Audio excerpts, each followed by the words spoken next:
if I were the ambassador today in Israel, I would certainly be advising my government to put all the pressure on Netanyahu possible because he's acting in an unhinged manner, Mm. basically to stay in power, keep his right wing, the most extremist right wing coalition in Israel's history. Edward Djerejian, who's a former U.S. ambassador to Israel. Welcome to you, Ambassador. Yeah, good to be with you. Thank you for joining us.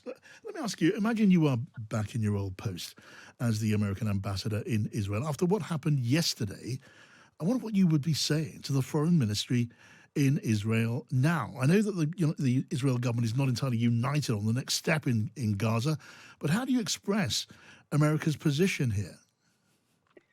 Well, I think the American position has been expressed at the highest levels from President Biden on down to the prime minister's government and to him personally, Netanyahu. And there's simply a huge gap in the positions of the two countries. Yet the exhortations for Netanyahu to soften his position on the conduct of the war in Gaza, which his own military is telling him that the military campaign is really cannot do much more to diminish Hamas's capabilities. Yes. And Netanyahu concentrating now, constantly changing the conditions on the ceasefire negotiations. And now, with the key point from his point of view being the Philadelphia corridor, which is the border between Gaza and Egypt, as a essential area of conflict that must be pursued, shows you that there's a big gap, and all of this at the cost of a ceasefire agreement, which would involve the release of the hostages and Palestinian prisoners. So the gap is huge. But what I fear is that if I were the ambassador today in Israel, I would certainly be advising my government to put all the pressure on Netanyahu possible because he's acting in an unhinged manner, Mm. basically to stay in power, keep his right wing, the most extremist right wing coalition in Israel's history, together, so that he can really stay in power and avoid, in a post Gaza war environment, not only a commission of inquiry, but three major indictments against him. Right.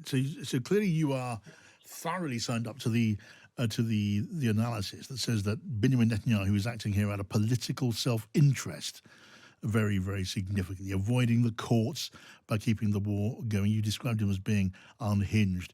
Would you, from what you can see of what's going on in Israel, would you be advising the State Department and the White House that Benjamin Netanyahu cannot now be diverted, that he's hell-bent on continuing the conflict, whatever anyone says or does? Yes, I think it's a time for maximum pressure on Netanyahu and his uh, coalition partners, who are really they're pursuing a policy of annexation. And while this horrible war, after the horrific attacks on the Israelis on October 7th, the overwhelming military response in Gaza with the humanitarian crisis that it has caused has become a global issue, Hmm. and it is diminishing the reputation of Israel as a country that should be abiding by humanitarian law. Hmm. And it has Netanyahu's policies have certainly polarized the Israeli body politic, as you can see just recently, the massive demonstrations in Israel against his policy on the ceasefire agreement, and also Histadrut, the major trade union party, uh, joining in is significant.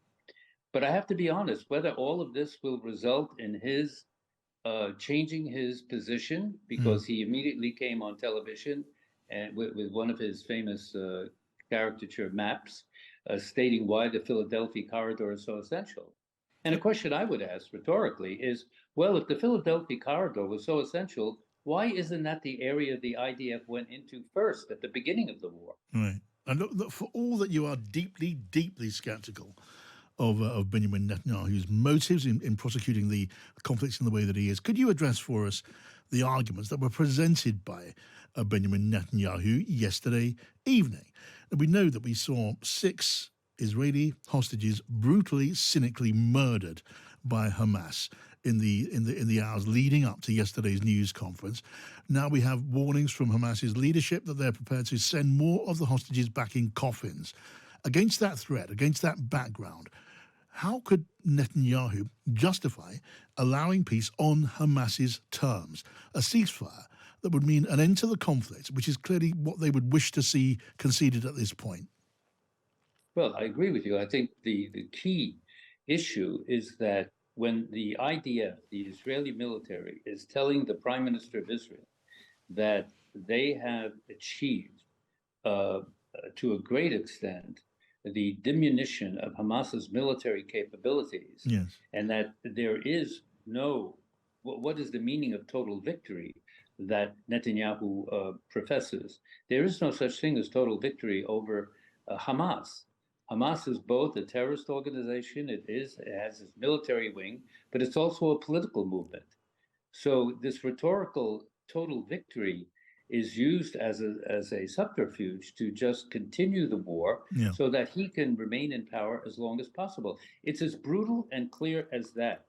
Look, Netanyahu's policies have failed, if I may say so. First of all, he was the architect of supporting Hamas and allowing funding from Qatar and other countries to go to Hamas, so that Hamas would be a rival to the Palestinian Authority in Ramallah, so that he would not have to face a united Palestinian leadership to negotiate a 2-state solution. That's the big picture. Yes. And his policies over the years have now proved, October 7th put the lie to his policies, and in a brutal way, but it put the lie to his policies have failed. And if I may so, even his policies on containing Iran's nuclear capabilities have failed in opposing President Obama's JCPOA, because today Iran is closer to the potential of having a nuclear weapon than it was when the JPOA was in force.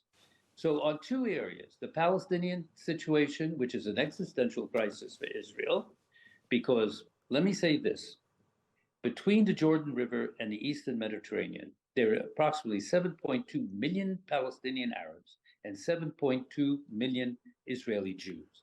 Neither one are going anywhere. The land has to be divided. When I was ambassador to Israel, I was dealing with a very responsible Prime Minister, Yitzhak Rabin, and he told me, and he obviously made this public, that there is no military solution to the Palestinian conflict, only a political one. And Netanyahu is pursuing a military solution that is a fool's errand, but a brutally tragic fool's errand. Last question then, and again, thanks for joining us, Ambassador. You clearly see and you depict Benjamin Netanyahu as acting in thoroughly bad faith. Do you think that is the view of the State Department in Washington and of the White House now? Well, I can't speak for my colleagues who are now in office, but I think you can tell that there is a big gap and that Netanyahu has become a problem. And even President Biden has stated, who has supported Netanyahu almost fully from the outset of the October 7th incidents, but that there is a wide gap in the American position and his. But how they're going to translate that into action, that I cannot predict. This is a time for leaders to have political spine and to translate their words into action, because the situation in Gaza, the great risk of an expanded war in the Middle East, serves no one's interest. Well, you express yourself very strongly. Thank you for coming on, Ambassador Edward Djerejian there, the former U.S. ambassador to Israel.